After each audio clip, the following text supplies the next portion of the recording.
Jimmy Akin's Mysterious World is brought to you by the StarQuest Production Network and is made possible by our many generous patrons. If you'd like to support the podcast, please visit givemysterious.fm.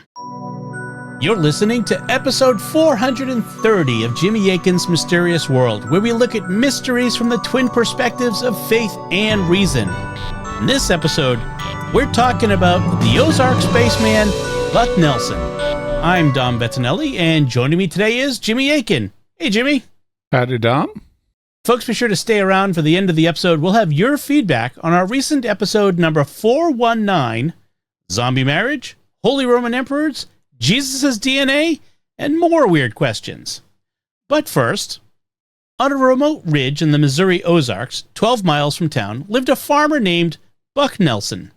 He had no telephone, drank filtered rainwater, and had been crippled by back pain for years.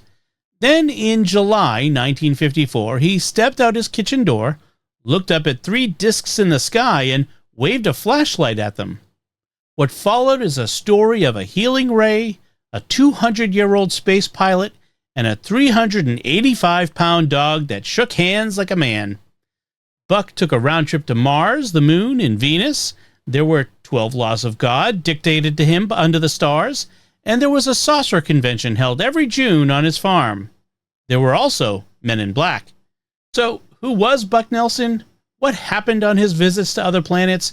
And how did an Ozark ranch become, for several summers, the saucer capital of the Midwest? That's what we'll be talking about on this episode of Jimmy Akin's Mysterious World. So, Jimmy, what's today's mystery? Well, today's mystery is one in an occasional series that we're doing on UFO contactees. Contactees were people who claimed to be in regular contact with the occupants of UFOs, or flying saucers as they were commonly called, and that's as opposed to people who claim to be abducted by aliens. With contactees, everything they did with the aliens was voluntary. They weren't kidnapped. They were invited aboard the saucers, and they chose to go.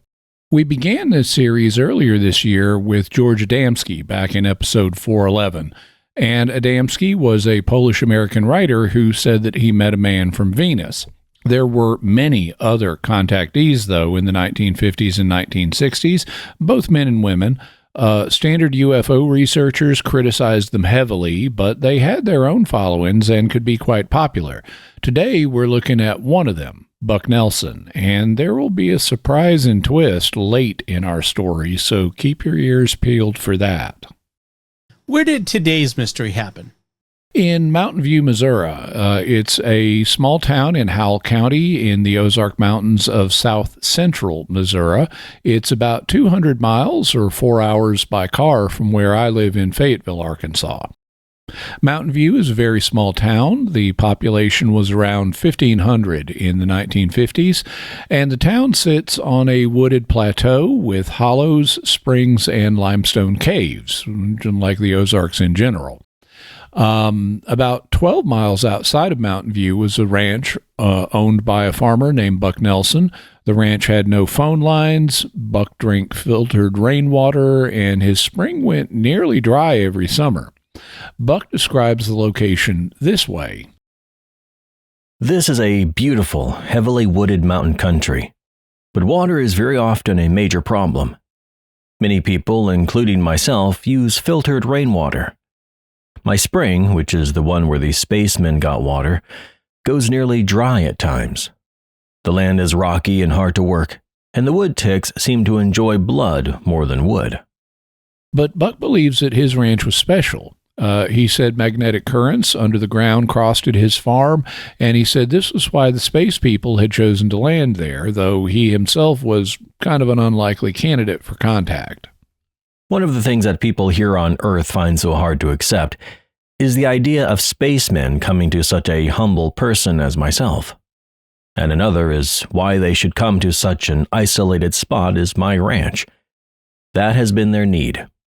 We would shoot them down, no doubt, and try to ask questions afterwards.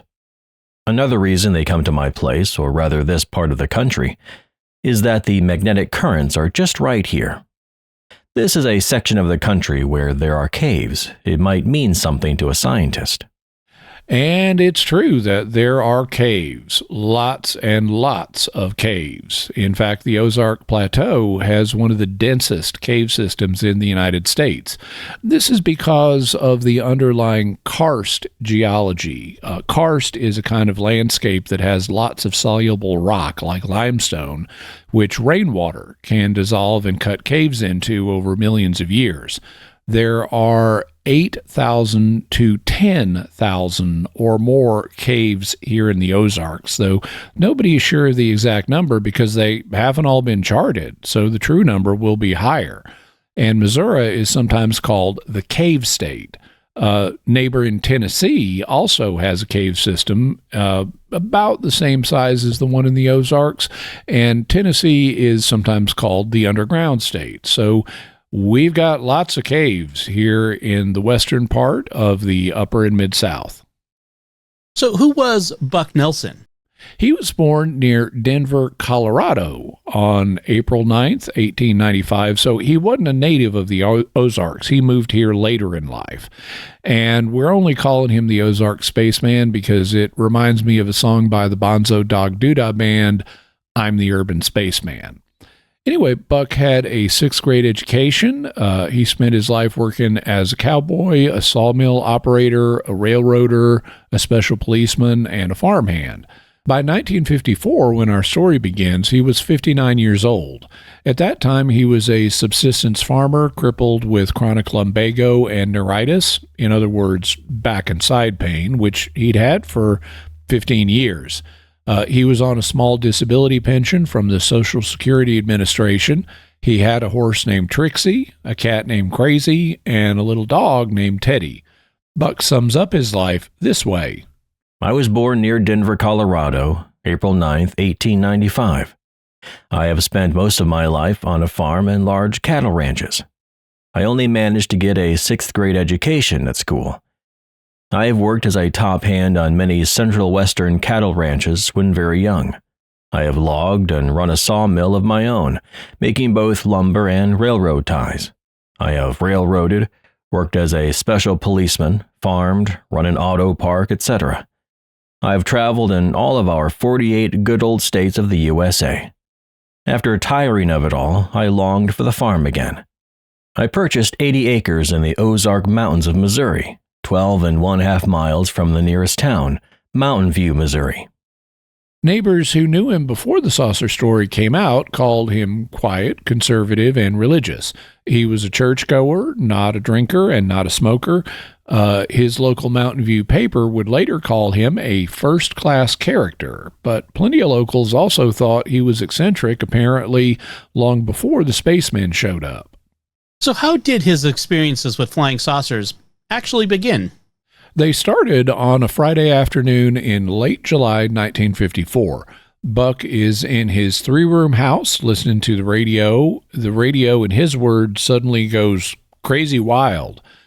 His dog Teddy starts barking, and his pony out in his yard is raising all kinds of cane. He goes out to see what's wrong, and here's what Buck says happened next. As I went out the kitchen door, right overhead was a huge disc-like object. High in the big heavens were two more. I went back in to get my camera, and I returned and photographed them 3 times. However, when the pictures came back from being developed and printed, only one picture showed 2 of the, what I called, things, for want of a better name. I had never heard of flying saucers. Buck always insisted that on the day of this first sighting, he had never even heard the term flying saucer. The first wave of saucer reports was only 7 years old at this point. Kenneth Arnold's famous sighting was back in 1947, and we covered it back in episode 46. But on a remote Ozark farm with no television, Buck said he had no idea what he was looking at. And then he did something unusual for a contactee. What was that?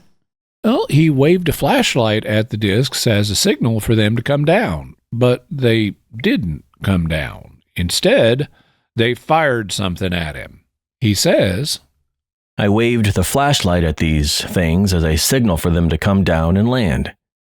Instead of them coming down, they shot some kind of a ray at me. It was much brighter and hotter than the sun. I certainly couldn't have stood it if it had lasted a few seconds longer. The ray knocked me down behind a barrel, and I waited until these things had left before I tried to get up, as it was hard for me to get up. I had suffered, off and on, from lumbago in my back and neuritis in my side and arm for 15 years. When I started to get up, easy-like, I was surprised because I felt no pain. Now, regardless of how bad the weather is or how cold, there is no pain in my back. So in Buck's telling, his very first contact involves healing. He sent the photograph that he took and a letter to the Springfield, Missouri paper, and they printed it. Buck thought that would be the end of it, but it wasn't. A World War veteran named James Hill over in Seymour, Missouri, read the letter, and he decided that the world should know, so he mailed copies to Flying Saucer clubs back east. The investigators came to Mountain View, and Buck started getting invitations to lecture. From that one newspaper letter, the whole Buck Nelson legend would grow. Did the saucers come back? About 6 months later, Buck said that the saucer circled low over his house on February 1st, 1955 at noon. He said they asked, I guess through a loudspeaker maybe, in a friendly voice, whether he was friendly or not. They asked permission to land at a spring at the back of his pasture. They said, "We'll see you again," and then they left. A little over a month later, around midnight on March 5th, 1955, a saucer did land back at the spring. There were 3 men and a dog, and they walked up to his house. The group from this third contact included little Bucky, who was a young Earthman. Buck explains, Bucky is a young Earthman who was born in Colorado and was taken to Venus when he was 17 years old. When he was about 4 years old, the space people came to his parents and invited them to go to Venus. The parents did not want to go themselves, but they agreed to bring Bucky up so that he could do the work which he is now doing. Bucky teaches English on Venus. Buck and Bucky also discovered they were kin. He says, When Bucky and I got to checking up, we discovered we were distant cousins. Bucky told me many things about my ancestors, which I had never known before. Checking gave me proof that they were so. We also looked something alike, and Mrs. Lowry seemed to think that there was a slight similarity in our voices, although Bucky's is higher in pitch and has an accent like a person from one of these Scandinavian countries. The second member of the group was Bob Solomon. He was 200 years old, but looked no older than Bucky. There was also a wrinkled, mute spaceman who was a pilot trainee, and there was Big Bo, a 385-pound dog who could stand taller than Buck and shook hands like a man. Here is how Buck introduces the group as a whole. There were 3 men and a huge dog. One of them was a young Earthman who had gone to Venus 2 years before this. He was called Little Buck or Bucky. The next man was a trainee, I was told, who was learning to operate the spaceship. The fact that he was old and wrinkled did not seem to matter. Though he was friendly and interested, he did not speak or tell his name. Then there was one fellow called Bob Solomon. I was later told he was 200 years old, but he didn't look any older than little Bucky, who was 19. Last but not least was the big dog, Bo. He put up his paw to shake hands just as the men had. When I later saw him stand on his hind legs, he was higher than my head. I also found out that he weighed 385 pounds. The men and dog came inside and stayed for about an hour. Buck's account reads almost like a 1950s Home and Garden article. The spacemen are basically intergalactic Heloises. Buck says, They were interested in everything in and about the house. They compared their things with mine and showed me how theirs made less work. My bed, for instance, had dust under it. As I'm a bachelor and more interested in my animals than dust under the bed, they told me, and later I saw, how their beds were built half into the wall.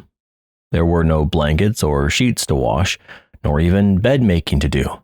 A sort of canopy came down over the bed for privacy, and dials could be set for your comfort. Even the pillow was part of the mattress. The feel of it made it seem similar to foam rubber with a soft, smooth, washable surface. All this, they explained to me, made less work and a more comfortable home. There's an interesting moment, too, when Buck shows them his stove and his radio. I built a fire in the wood stove to show the spacemen and also lit the oil stove. Bob Solomon just about burned his hand on it. He thought it was not hot. They wanted to know about the radio, especially the battery on top of it. When I told them that the battery was for power, they waved their hands over their heads and said, "What, with all of this power overhead and you use that?" Then they shook their heads. And there's a striking moment when the spacemen pass a picture of Christ on the wall. They passed up a picture of Christ and other Christian pictures on the wall.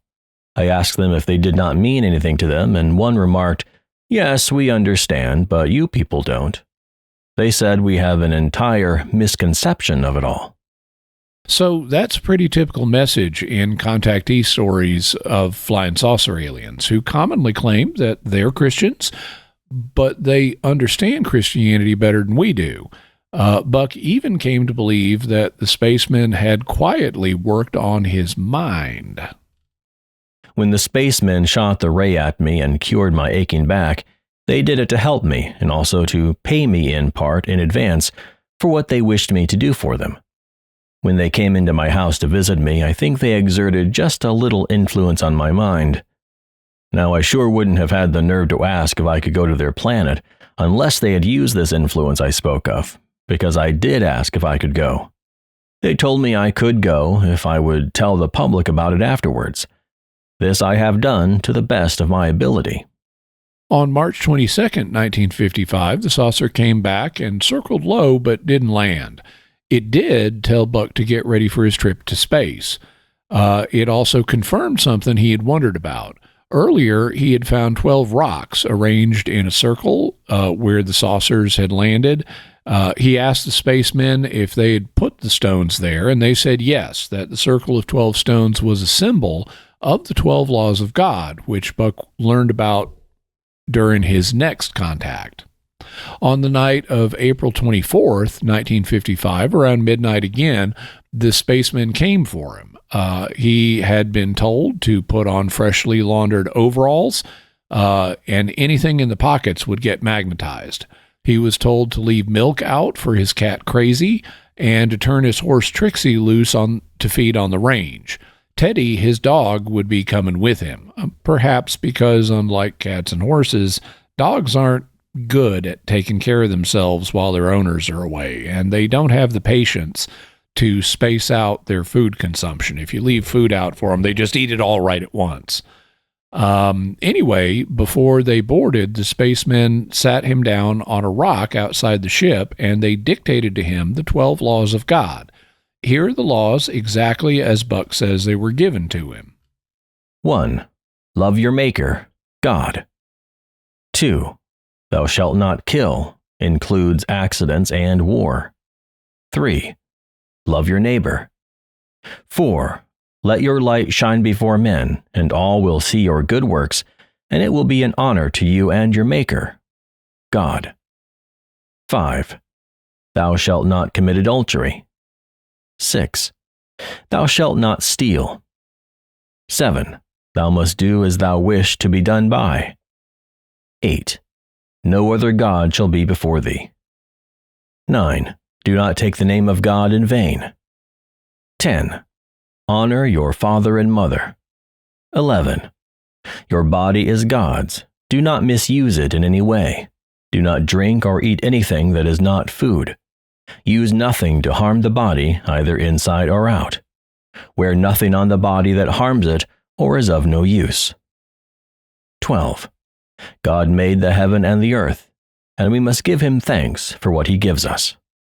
These 12 laws are remarkably close to what God revealed here on earth, the 10 Commandments and the Golden Rule gathered together in one short code. And notice that, Buck already lived by them. He didn't drink, smoke, or use coffee or tea, and he kept himself plain and clean.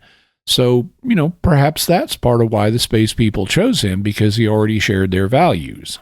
So, after the spacemen gave Buck the 12 laws of God, what happened? Well, they invited Buck into the ship, and then they handed him the controls and let him fly. I sat down freely then, and they showed me how easy it was to take the ship into space. After I got the ship high into space, I was told I could play with the controls. Meantime, they had put safety belts on all of us, which they told me was for the first time in 3 years. It was a good thing, too, for I had the ship upside down in every which way. I punched every button I could see and turned every dial. I got results one way or the other from everything I touched. When I got the ship upside down, I got no help, only lots of laughs from the spacemen. So this was a bit of a joyride. During the flight, Buck got a good look at the spaceman's dog, Big Bo. He says, The very center of the ship has a very large table in it. I guess it must have been quite strong because their great big dog, Bo, got up on it. My dog Teddy was just at the edge of it, but on the floor, and I was telling him to roll over, sit up, and beg. Big Bo was too large to roll on the table, but he was obeying all the other commands I gave to Teddy. Then he would hold his paws up and look around and laugh. Bucky said that this was the first time Big Bo had ever obeyed commands given to another dog. Knowing my love for animals, Bucky allowed me to take a picture of him. In this picture, you have to hunt for his eyes, as his long hair hangs in clusters and is very shaggy in appearance. Actually, it is fine and silky. Analysis has proved it to be hair from a male dog, a fine, well-bred outdoor animal. The hair is hollow. Buck also described the ship itself in some detail. He says it was about 50 feet or 15 meters across and maybe 8 feet or 2.4 meters high.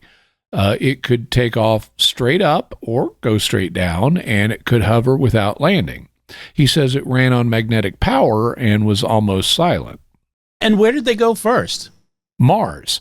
The ship also tilted so that Buck could see the famous Martian canals. We talked about the Martian canals back in episodes 179 and 180 on Life on Mars. By 1955, mainstream astronomers had largely abandoned the idea of canals, but, what do professional astronomers know? The ship then tilted again so that he could see horses and cattle grazing on the Martian fields. They landed 20 feet or 6 meters from a Martian ruler's home, and the home had been built of stone quarried on our own moon. They ate a meal, and Teddy got a meal of fish. Buck describes the landing this way. Before we landed, though, the ship tilted so that I could see the canal system. They wanted to show me that. After we got closer, the ship was tilted again to show me horses and cattle in the field. Finally, we landed about 20 feet from the door of what I was told was a ruler's home. A good meal was ready for us. We ate, and the crew exchanged papers. My little dog Teddy was given a good meal of fish that he sure loved. This building which we entered was built of rock on the outside, which I was told came from our moon. The interior seemed to be covered with steel of some kind. The people also had an interesting reaction to Buck himself. The people there didn't know I was from Earth until I was introduced as an Earthman. The children came around then to ask questions. I was told that there are other races and colors of people there, but that I was taken where the people were most like the ones I was used to. Mars is very colorful. I couldn't tell where one color ended and another began.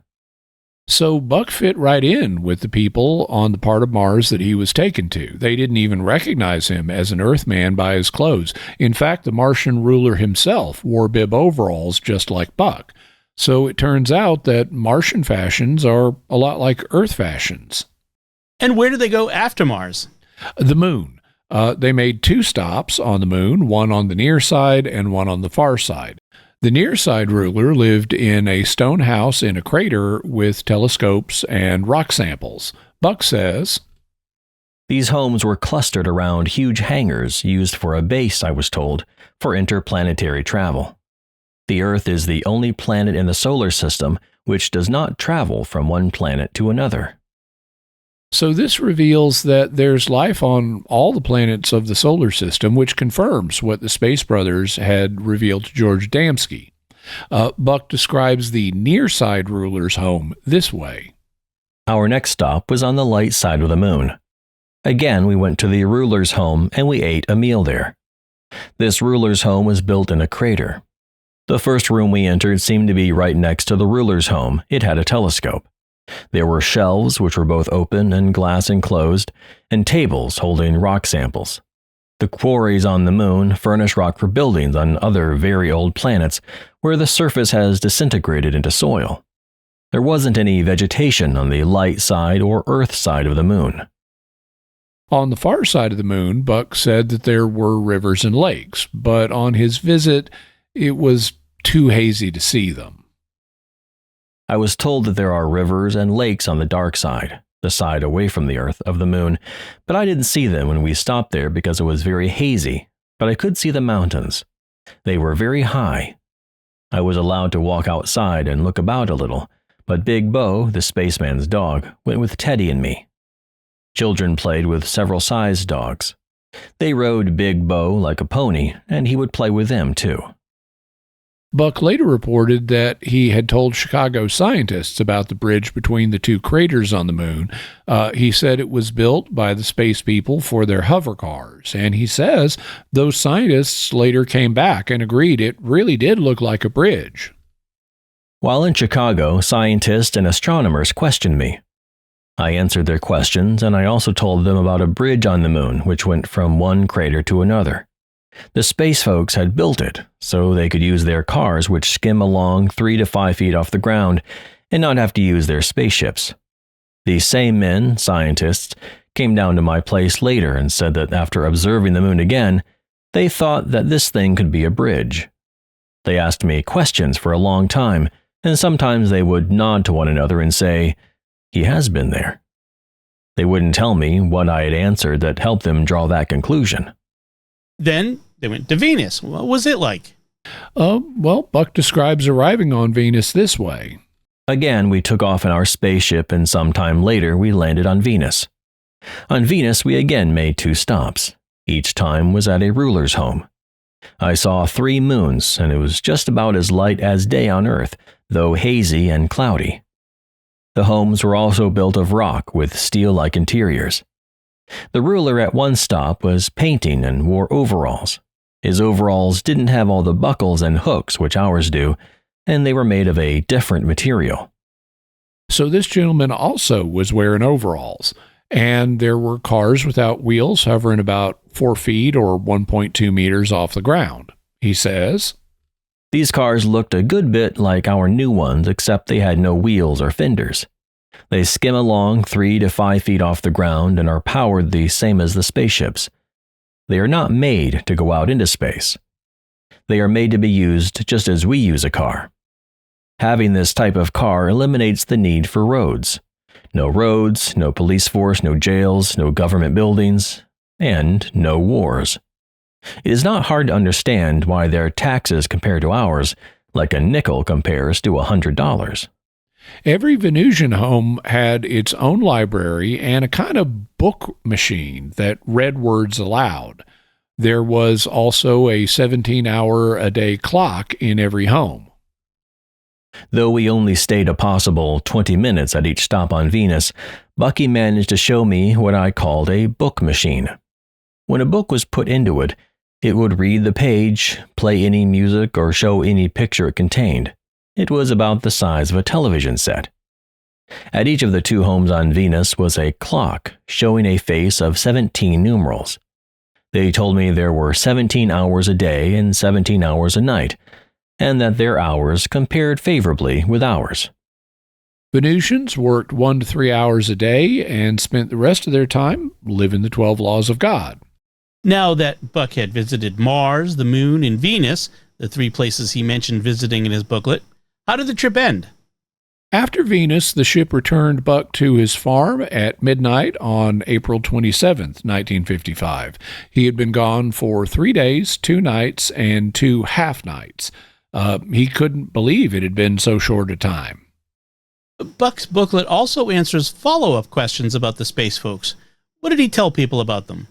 He says that they look like us, but dress more simply. Folks on Mars, the Moon, and Venus look like us here on Earth, but are much better looking in general. They dress more simply, as they don't use ties, buckles, beads, bangles, earrings, or bracelets, etc. Nothing is worn which restricts the body in any way. They were healthy, happy people. I was told that disease is rare, and as far as I could see, they had nice teeth. Buck also takes questions about money. They have a medium of exchange, but I was not told what it was. I doubt that it is gold. They told me that we bury our gold down in Kentucky, but that they use their gold around their homes because the vibrations of gold are good for the body. That's one reason Colorado is such a healthy place. Buck describes the alien diet and health. The food consisted of meat, milk, eggs, fish, many kinds of salads, and also many cooked vegetables. I recognized corn positively because it was not broken up in the cooking. They were healthy, happy people. I was told that disease is rare, and as far as I could see, they had nice teeth. They don't have doctors as we know them. They are their own doctors, and use what I would call natural medicines if they are occasionally needed. They gave me a milkweed kind of lotion to use as I had a rash on my body from the change of water. One thing they told me was that on Earth, we should use hypnotism to stop pain, and that it should never be used for entertainment. Neither do they approve of competitive sports because they cause a strain on the whole body and especially the heart. He also says the space people are already living among us. The folks I talked to spoke English very well. It seems that they learn the language of the people they will be contacting. They have told me that there are many of them amongst us. They have even taken some of our government officials up in their ships, but the officials are afraid to tell about it, for they have too much to lose.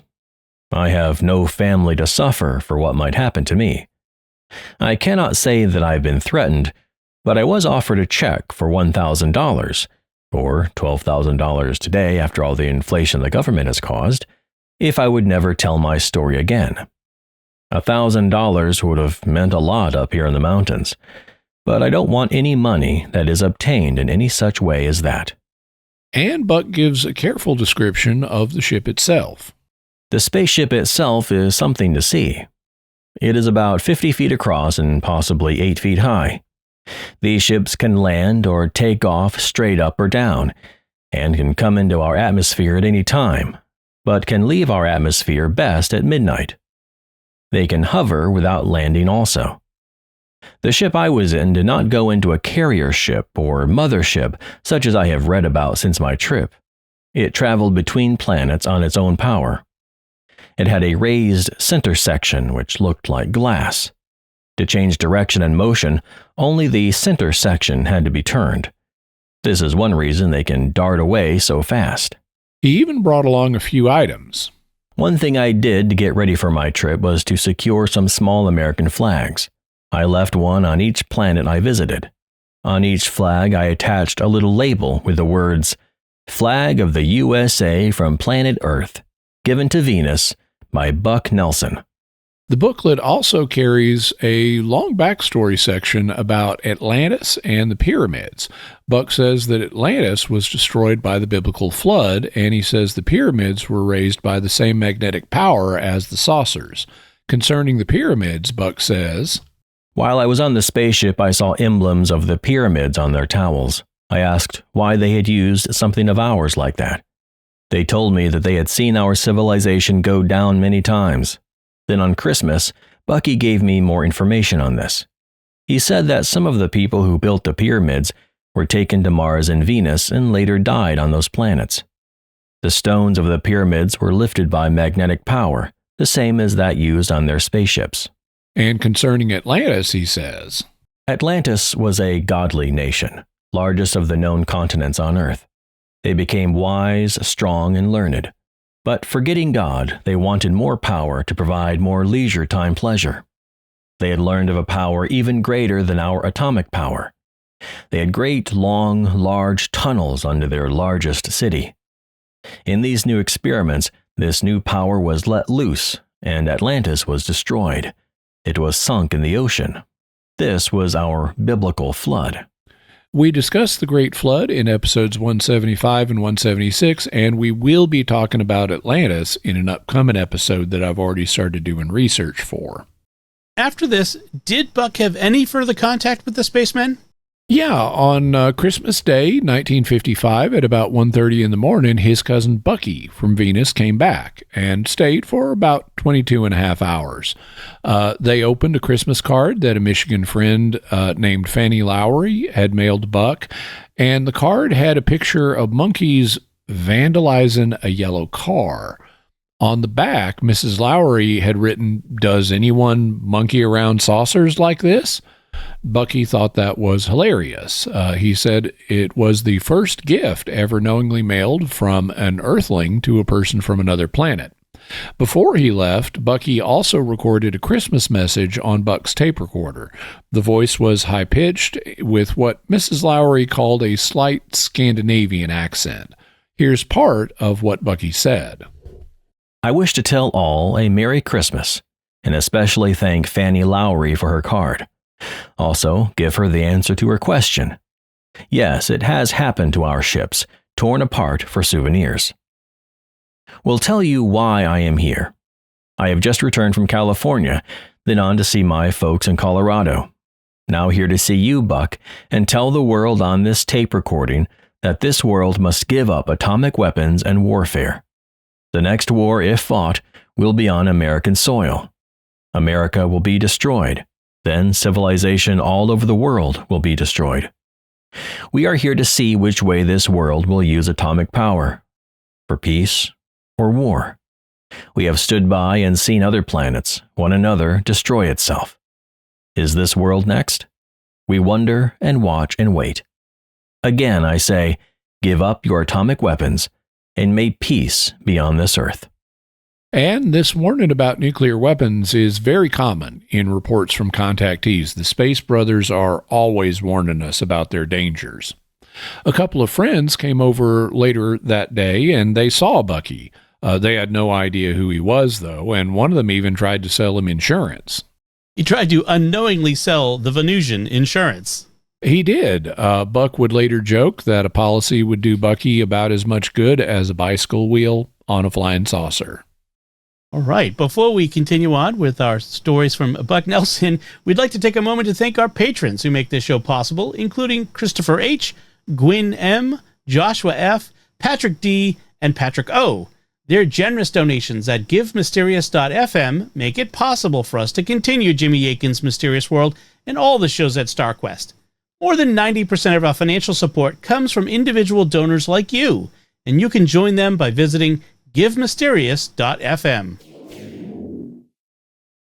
Jimmy Akin's Mysterious World is also brought to you in part by Rosary Army, featuring award-winning Catholic podcasts, rosary resources, videos, and the School of Mary online community, prayer, and learning platform. Learn how to make them, pray them, and give them away while growing in your faith at rosaryarmy.com and schoolofmary.com. Hey folks, every week, Jimmy and I explore the fascinating mysteries of the universe, from the supernatural to the natural, using our faith and reason.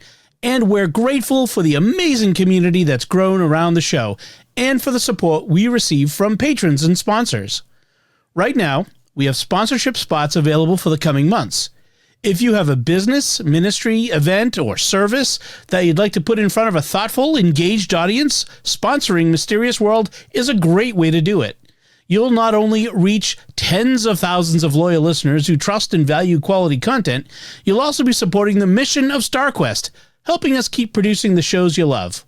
If you'd like to learn more about sponsorship opportunities and how we can help share your message, visit sqpn.com/sponsor or drop me an email at domenico@sqpn.com. Thanks and God bless.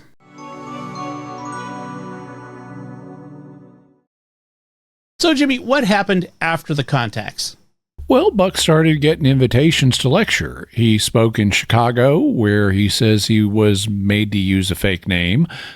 He spoke in Detroit at the Veterans Memorial Building on July 26, 1955. He toured Baltimore and Washington, D.C. in March of 1956. Before that, in February 1956, a Springfield News Leader reporter named Dale Freeman drove out to his ranch. Freeman wrote a long feature story, and he opens it like this. Mr. Buck Nelson, traveler, lecturer, part-time flying saucer jockey, and self-styled confidant of spacemen, can hardly wait for another visit from his fifth cousin, Bucky. But on Bucky's reluctance to be photographed, Buck says, He's a real nice boy, says his earthly cousin and host. Smart, too. Everybody will have to take Nelson's word for it. For Bucky's protection, Nelson won't introduce him to an earthling. Why, they'd probably take him prisoner. No telling what had happened to Bucky, figures Buck. Bucky don't need no insurance. By 1956, Buck had also published the booklet that we've been quoting, My Trip to Mars, the Moon, and Venus. It was originally produced by the Grand Rapids Flying Saucer Club, and he sold it from his farm and at his lectures. He also sold a homemade saucer detector, which the booklet describes this way. If a magnetized bar is hung on a string about 18 inches long, it will act as a saucer detector. It must be hung in a place free from any draft. If there is a spacecraft over the house, the magnetic bar will be drawn upward. If the spacecraft circles the house, the bar will move in a circle. This magnetized bar can be as small as 1 inch in length. Buck also picked up an endorsement. George Adamski, who we covered in episode 411, publicly said that he believed Buck's story, and Buck returned the favor and repeatedly cited Adamski as an ally. Adamski had a national following by 1956, so his endorsement carried real weight among contactees. What about the famous flying saucer conventions that contactees held? Well, they had big ones out in California, but starting in 1956, Buck held an annual 3-day spacecraft convention at his ranch. It was always the last Saturday, Sunday, and Monday of June. June 24th is the date of Kenneth Arnold's 1947 sighting and was often called Flying Saucer Day. The conventions drew people from all over the country. Tourists came, saucer believers came, and reporters from St. Louis and Springfield came. The townspeople set up concession stands to sell soft drinks, sandwiches, and souvenirs, and Buck also offered free camping on his land to anyone who came. Other contactees also came to speak. The 1961 convention had a moment that the local newspaper wrote up. The report, later quoted by the writer Sue Hubble, says, A strange and wonderful phenomenon was demonstrated by the space people Saturday night at 11 p.m. There was a radioactive fallout that made many itch all over until a shower of thin silver slivers that looked like bits of aluminum fell from the sky. They glistened in the moonlight as they wiggled down from a spaceship that dropped them to nullify the radioactivity. People were picking them up all the next day to take home as souvenirs, only they disintegrated the next day. So that's an interesting report, and I have no idea what to make of it. The conventions also gathered their own folklore. The booklet tells the story of a man named Bob Young who came to the convention and crashed his motorcycle on the way home. Bob Young, a printer from Waterloo, Iowa, came to my convention on a motorcycle loaded down with a tent, 2 tape recorders, food, clothing, printed matter, etc. About 4 miles east of Willow Springs, his back tire blew out. Bob was dragged about 75 feet. Through some guiding force, Mr. and Mrs. Ben Hinsefeld delayed their departure. So Bob had his accident, and the Hinsefelds came along, and after a word of prayer, loaded all of Bob's belongings on their pickup truck, and Bob was taken to a clinic in Willow Springs. By 1966, the convention was in its 11th year. The St. Louis Post-Dispatch sent a reporter named Dixon Terry. He described saucer enthusiasts arriving by car and on foot. He described Buck sitting in his 3-room shack typing letters on a manual typewriter, and he described a crowd of mixed believers, eccentrics, and people who came for the show. Buck drew official attention, too. Among the many people who have visited me were some men from the armed forces. They have measured the place where the saucer came down and measured the angle of the bit of fence which appears in the picture I took of the saucer. Then they paid me $5 to move one of the posts of the fence and tell no one which way I moved it. These men of the armed forces bought the clothes which I wore on the saucer. The metal was magnetized even to the eyelets on my shoes. We mentioned in the opening of today's episode that the Men in Black would also be involved in today's story. Who are the Men in Black? They're a recurring part of the flying saucer story in the 1950s. They're mysterious figures, usually dressed from head to toe in black. They show up after someone has seen a saucer and warned them to keep quiet about it. The contactee Albert Bender helped make him famous in 1953. He said 3 men in black called on him and frightened him into shutting down his saucer research. And yes, we will have a future episode on the Men in Black. Like other contactees of the era, Buck reported a visit from them. He said that he had, after he had visited some friends out of state, Buck took a bus back to Missouri, and it was during this trip that he encountered the Men in Black. He later wrote a letter to his friends describing what happened. Dear friends, I haven't been able to find that jar of liquid marked Bow Bath anywhere. I had a good trip home, except that I was taken off the bus at rest stops, once at Toledo and once again at Fort Wayne, Indiana. I was told what not to tell, told not to tell things which prove my story. Then after I got home, 3 men in black came to my house. They told me to forget all I know about the spaceships and where they come from. I showed them my rifle and told them not to come any closer unless they wanted trouble. I am sure the law lets me protect myself from such people. They talked between themselves and said, "Well, you can tell or print your story because it is so well known anyway, but never try to prove it." So much of what the 3 men in black said to me would be hard to tell, let alone write. So much of it didn't make sense. Anyway, I don't scare easy. I don't think I'll be bothered again, and I don't think they will bother you for helping me with this work. You can write this for print if you feel that you dare. I cooperate with government agencies when they come to see me. I do so in all ways when they let me know who they are.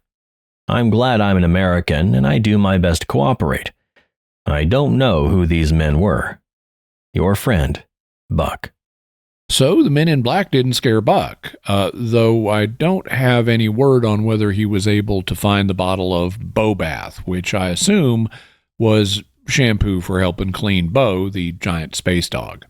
However, despite his successful encounter with the Men in Black, Buck also had some trouble with the government, which was no doubt payback for going public with his story. For some time, I have been getting a pension for permanent total disability, but I find my pension was not so permanent. Because I saw flying saucers and said I rode in one, my pension was cut off. I am 65 years of age. I will never receive the old age pension. Now I am devoting my life to telling the space story and true gospel to the world. And it isn't surprising that Buck's disability pension got cut off, because UFO contactees like Buck always get opposition from the government. Unfortunately, the fact that he didn't have his disability pension anymore meant that he had to appeal for donations to support himself. How did the Buck Nelson story end? By 1965, the conventions were winding down, and by 1966, they'd run for 11 years. Eventually, Buck sold the farm and moved to California. According to some accounts, his farm burned down in 1969, so his kinfolk said, "Buck, move away from there." So he loaded up the truck and he moved to Beverly, or at least to Southern California. The contactee scene there was livelier, and the climate was more regular and kinder. Buck passed on to his reward in 1972 at the age of 77, and he never retracted any part of his story. His farm kept drawing the curious for years afterwards. Reporters, tourists, and saucer believers all made the trip out to the ridge, In 1977, the writer Sue Hubble drove out to look at it for the St. Louis Post-Dispatch, and here's what she found. Buck Nelson is dead now. I drove over to his farm, a few hills and hollows from ours, the other day to look around. Nothing unusual has ever happened there in the memory of the present owners of the land. The concession stands are boarded up and rotting. The soft drink machines are rusting. Weeds grow everywhere. It's a shame. You'd think those tidy space people would stop by and spruce up the place. Today, the Springfield Greene County Library has a public history page about him. It's called The Ozark Spaceman, Buck Nelson in 10 Facts. Local Ozark history sites still treat him as a colorful regional curiosity, and his booklet has been reprinted as a cheap paperback and is also online for free as a PDF. From the Reason perspective, what should we make of Buck Nelson's story? Well, from the Reason perspective, we'll be brief because there's no reason to stretch matters out. The UFO contactees of the 1950s and 1960s simply were not credible. So I view this as just an amusing story, at least so far. But it's not a serious encounter with possible extraterrestrials that's worthy of a serious investigation. Buck's story contains numerous highly implausible claims. He describes Venus as having 3 moons, a 17-hour day, hover cars, and idyllic towns. But Venus has no moons at all. Its day is actually 243 Earth days long, so unless a Venusian hour is something like 2 weeks long, we've got a problem there. And Venus's surface runs around 860 degrees Fahrenheit or 460 degrees Celsius, which is hot enough to melt lead. Also, it has a crushing atmosphere and clouds of sulfuric acid. Buck similarly described a Mars crossed by canals with horses and cattle grazing in green fields, but Mars has no canals, no liquid water on its surface, at least not in substantial quantities, and an unbreathable atmosphere that's less than 1% as dense as ours. He also describes the moon as having rivers and lakes, but the moon is airless and does not have liquid water. Within about 15 years of Buck's claimed trip, our own spacecraft had reached all 3 worlds and found nothing like what he said. When the easy checkable claims in a story are this badly wrong, there's no need to work through the rest in detail. Astronomy alone tells us this story is false. Then what can we say about all this from the faith perspective? Well, let's start with the simplest thing. None of this is true. Either Buck Nelson invented the whole story and was lying, or through what I could only chalk up to mental illness, he sincerely came to believe something that never happened.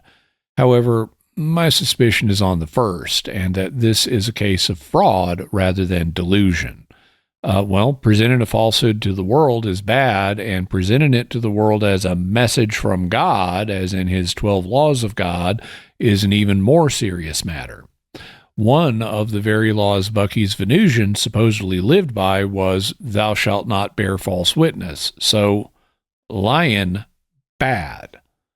But there's another side to the story that we haven't got to yet, which is why I earlier said that this is an amusing story so far, because there's a twist we're about to get to. And it may be quite surprising for many in the audience. What do we need to know? There are 2 texts we need to read. The first is from the booklet where he described his trip to Mars. We heard this passage earlier, but I didn't call attention to it at the time. Here's what Buck said. The people there didn't know I was from Earth until I was introduced as an Earthman. The children came around then to ask questions. I was told that there are other races and colors of people there, but that I was taken where the people were most like the ones I was used to. Mars is very colorful. I couldn't tell where one color ended and another began. So Buck said that he was told there were other races and colors of people on Mars, but he was taken to where the people were most like the ones he was used to. So he was taken to where there were white people, being the most common demographic in the Missouri Ozarks. Well, why would that be? Was it just random chance that there happened to be Martians who looked like Caucasian humans in this particular part of Mars? Was that chance? Well, maybe not, because in March 1956, Buck gave a talk at a church. He spoke for 2 hours to a Sunday school class, and he said some very interesting things. The Spokane Spokesman Review reported, Nelson told the class there is absolute segregation of all races and nationalities on Venus. So, the Venusians practice absolute segregation of all races and nationalities. Well, this statement apparently startled the Sunday school class because the paper also immediately reported, the church's Office of Christian Education today said, it was all an error inviting Nelson to talk at the Sunday school, and we don't want any publicity on that. A spokesman said Nelson was not paid for his lecture. And perhaps in compliance with the church's desire not to receive any publicity over this matter, the newspaper discreetly did not name what church it was. They also said that it had been an error to let Buck talk in the first place, and they emphasized that they did not pay him for his talk. Now, that could mean that Buck had planned to give his talk for free, or that they'd take up a voluntary collection for him, or let him sell his books, or that they initially agreed to pay him, but then changed their plans once they had heard what he had to say. But one way or another, the church wanted to make it clear they did not pay Buck any money for the talk, which is another sign of how displeased they were with it, and I don't blame them one bit. I mean, I was gobsmacked when I first heard about Buck's claim that space aliens practice segregation. I mean, what? That's what the aliens are supposed to care about? Trivial cosmetic differences between people? Really? That makes no sense whatsoever. Of course, Buck's story takes place against a particular backdrop in American history. This was 1956, and the Civil Rights Movement was a major presence in American culture. In 1954, the Supreme Court issued its ruling on Brown versus Board of Education, which struck down the separate but equal doctrine for public schools that had been in place since the 1896 decision Plessy versus Ferguson. In Brown, the court held that separate educational facilities are inherently unequal. In 1955, Rosa Parks was arrested in Montgomery, Alabama for refusing to give up her seat to a white passenger. And in 1956, Martin Luther King was leading the resulting bus boycott there. There were also similar efforts starting elsewhere, and schools were starting to be integrated.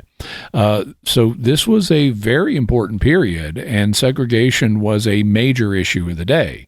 Well, apparently Buck Nelson was a segregationist, and he was projecting his own values on the aliens and using them as a mouthpiece to promote his own segregationist ideas. He also used them as mouthpieces to express his concerns about nuclear war, and there's not a problem with that, but using them as mouthpieces to express his ideas about racial segregation is a whole nother matter. And it's turning the aliens into space racists. And racism is not an okay thing from the faith perspective. No, and that's something I've talked about before. For example, in episode 55 of the Jimmy Akin podcast, I talked about how racism is evil, and that's exactly what it is, evil. In addition, it's absolutely ridiculous in this context. I mean, we're asked to believe that beings who were wise enough to cross the solar system, who have done away with war and poverty and disease, still lie awake at night worrying about the color of another person's skin. I mean, of all the things a more advanced people might care about, a person's complexion being one of them is just nonsensical. But it's also evil because it conflicts with the core of Christianity's moral teachings. God doesn't care what your skin color is. Cosmetic differences between human beings are not what matter to God. Skin color, hair texture, eye color, nose shape, whether you have an epicanthic fold on your upper eyelid, your height, or any other physical characteristics you may have don't matter to God. We are all equally his children, and God loves us all. And he calls us to love others the same way he loves us. So if these things don't matter to God, they shouldn't matter to us either. Being prejudiced against other people because of their skin color is just as ridiculous as being prejudiced against them because of their hair color or eye color. Looking down on others because they have one set of cosmetic characteristics means loving them less. And that's contrary to the Christian ethic of loving our neighbors as ourselves. And that's contrary to the core of Christian morality, which is love. It's not for no reason that the two great commandments are love of God and love of neighbor. And if you don't love your neighbor, you don't really love God, as 1 John 4 verses 20 and 21 says, If anyone says, I love God, and hates his brother, he is a liar. For he who does not love his brother, whom he has seen, cannot love God whom he has not seen. And this commandment we have from him, whoever loves God must also love his brother. So if you want to love God, you must also love your neighbor, and that means not caring about things like what cosmetic characteristics they have. Skin color, hair color, eye color, none of those things matter. What matters is that they are a fellow child of God, someone who Christ died for, and someone who God loves just like he loves you. So love your neighbor like you love yourself. The Catechism of the Catholic Church says, Created in the image of the one God and equally endowed with rational souls, all men have the same nature and the same origin. Redeemed by the sacrifice of Christ, all are called to participate in the same divine beatitude. All therefore enjoy an equal dignity. The equality of men rests essentially on their dignity as persons and the rights that flow from it. Every form of social or cultural discrimination in fundamental personal rights on the grounds of sex, race, color, social conditions, language, or religion must be curbed and eradicated as incompatible with God's design. So when Buck told that Sunday school class about the absolute segregation on planets like Mars and Venus, he wasn't preaching the gospel. He was projecting his own beliefs onto the heavens. But Christian teaching is straightforward. To God, cosmetic differences between his children do not matter. He loves all of us, and he sent his son to die for all of us, and we must love our fellow human beings the same way that he loves us. So, Jimmy, what's your bottom line? Buck Nelson was a sixth-grade educated farmer in the Missouri Ozarks. He wasn't a native, but he did live there for a while. He says that in July 1954, he was visited by flying saucers. Over the next 2 years, that initial sighting grew into an elaborate contactee story. There was a round trip to Mars, the Moon, and Venus. There was a 200-year-old space pilot and a 385-pound space dog, and the 12 laws of God, including love thy neighbor. But from the reason perspective, the science in Buck's story was all wrong, and the story grew exactly as a hoax or self-deceived contactee story would grow. From the faith perspective, not only is lying bad, but racism is also evil. By portraying the aliens as segregationists, Buck was making them mouthpieces for his own ideas and promoting values that conflict with the core of Christian morality, the ethic of universal love. Jimmy, what further resources can we offer folks? We'll have links to Buck's booklet, My Trip to Mars, the Moon, and Venus. You can buy it on Amazon or read it as a PDF. We'll have links to the Springfield Greene County Libraries page, the Ozark Spaceman, Buck Nelson in 10 Facts, also an Ozarks Alive feature on Buck, his Wikipedia page, And we'll have links to the different newspaper articles that we quoted from. Look out! Here comes the spider goat.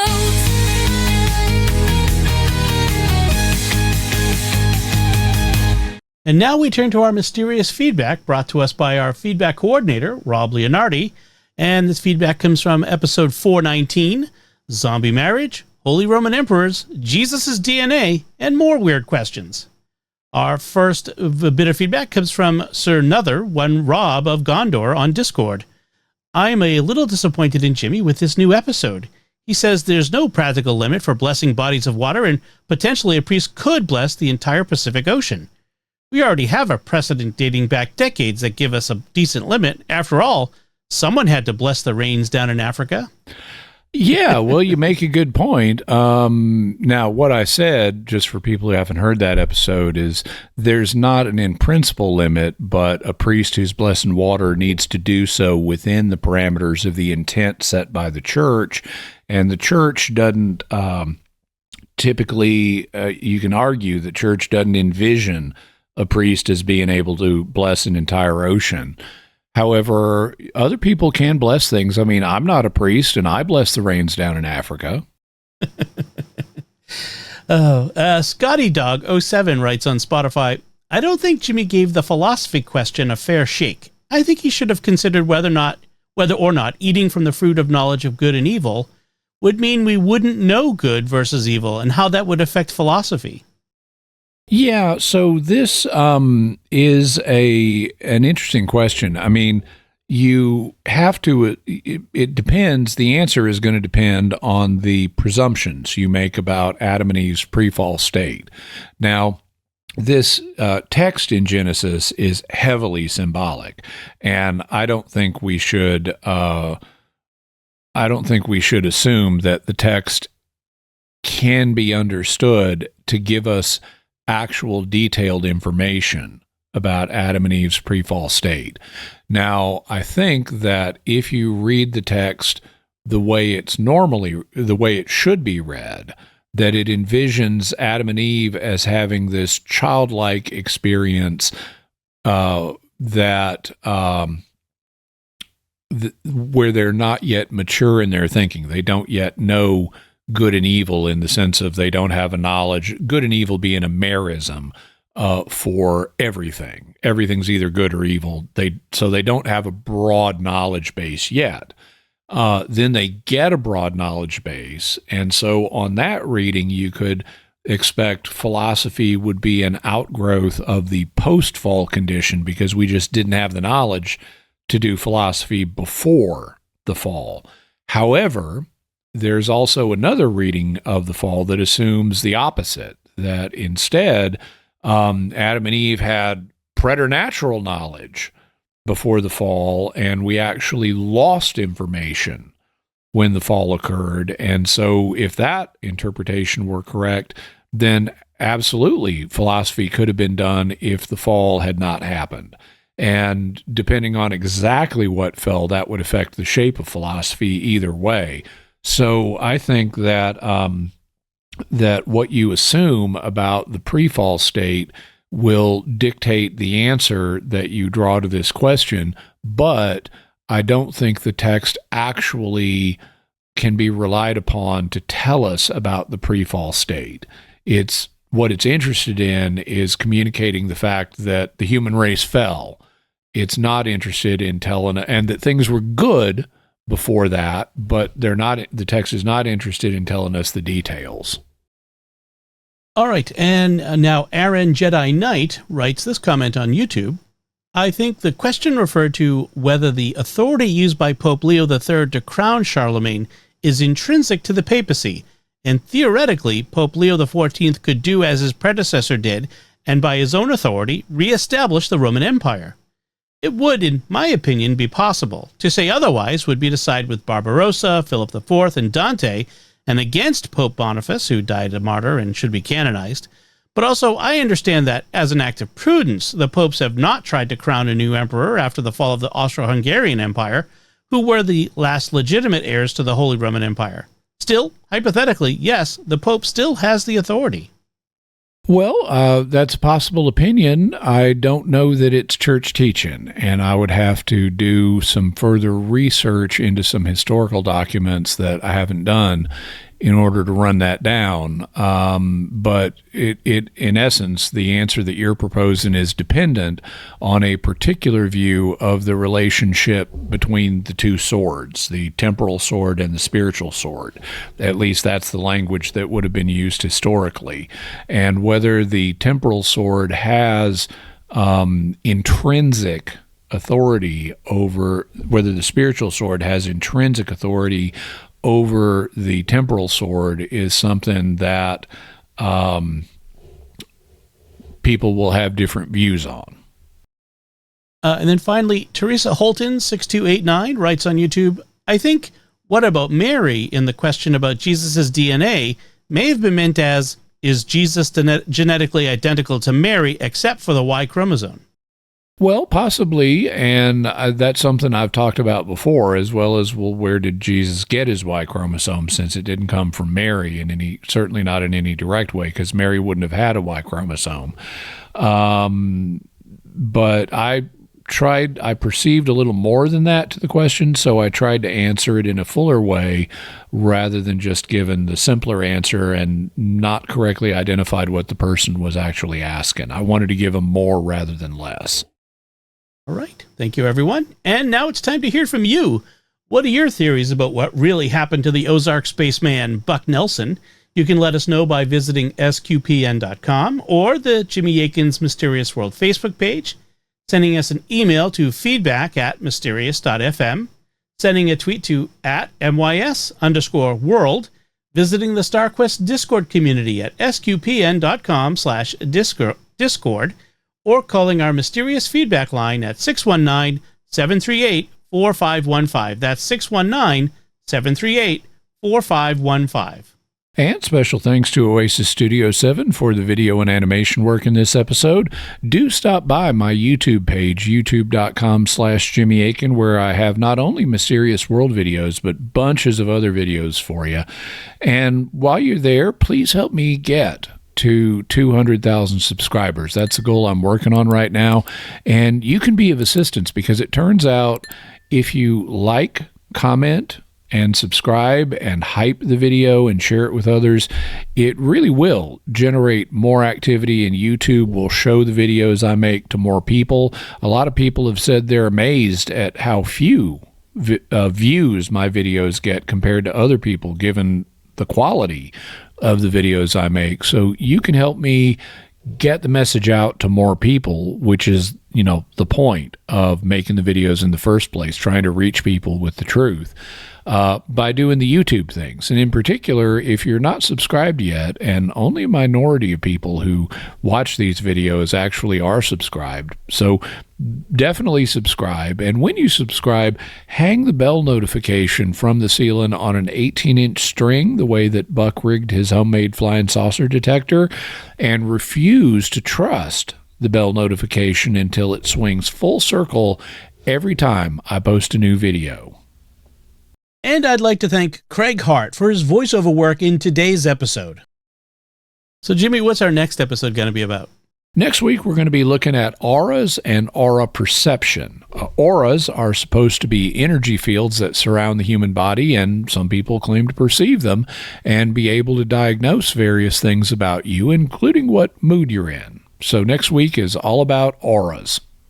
Folks, be sure to follow Jimmy Akin's Mysterious World in Apple Podcasts, Spotify, TuneIn, your favorite podcast app, or, as he said, Jimmy's YouTube channel, where you should take care of that bell to get notifications. Check out our new designs for Mysterious World t-shirts, mugs, and more in our merchandise shop at sqpn.com/merch. You can find links to Jimmy's resources from our discussion on our show notes at mysterious.fm/430. And remember, to help us continue to produce the podcast, please visit givemysterious.fm. Jimmy Akin's Mysterious World is also brought to you in part by the Grady Group, a Catholic company bringing financial clarity to their clients across the United States, using safe money options to produce reasonable rates of return for their clients. Learn more at gradygroupinc.com. Until next time, Jimmy Akin, thank you for exploring with us our mysterious world. Thanks, Dom. And once again, I'm Dom Bettinelli. Thank you for listening to Jimmy Akin's Mysterious World on StarQuest.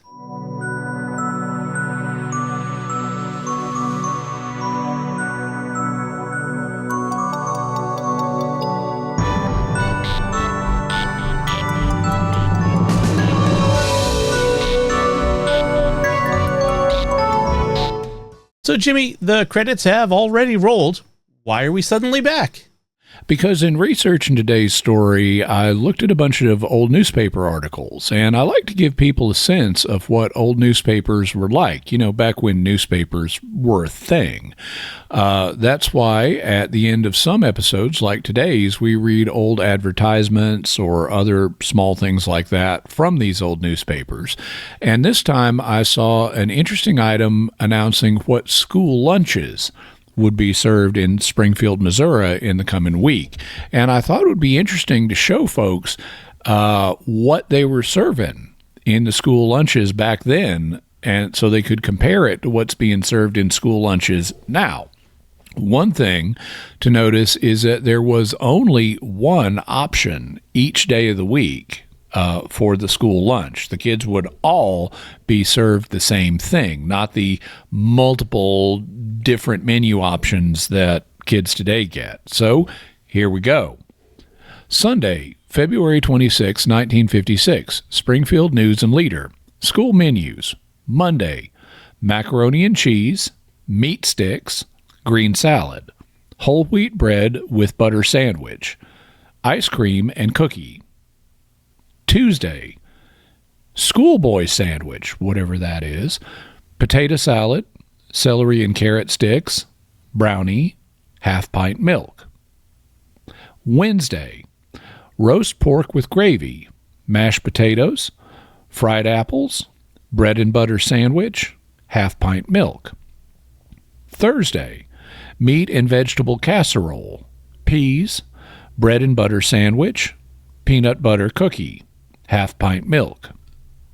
Friday, dried beans, spinach, cornbread and butter, pudding, half-pint milk. And notice that the Friday option in 1956 was also meatless for Catholic children who might be attending.